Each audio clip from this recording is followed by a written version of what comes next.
ต่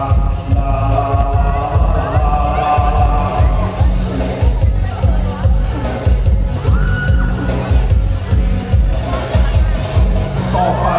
ท่าปั่นเสือหมอบก้มตัวลงเตรียมปั่นยกขาขึ้นสูงปั่นสองขาซ้ายปั่นขวา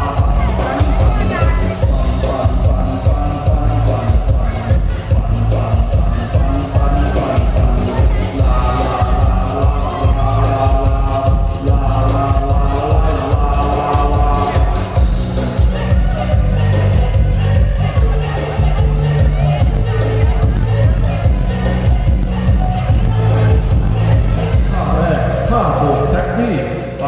ยื่นแขนออกมากันเลยต่อจากนั้นก็สลับแขนซ้ายขวา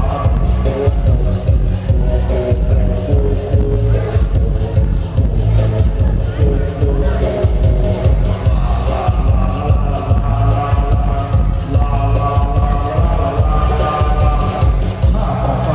ท่ารีดผ้าจับเตารีดบิดเอวไปด้วย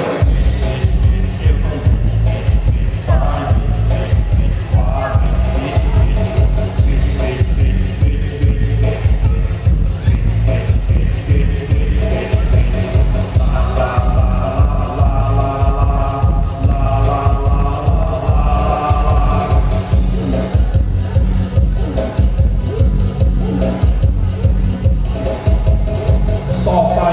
ท่าปั่นเสือหมอบก้มตัวลงเตรียมปั่นยกขาขึ้นสูง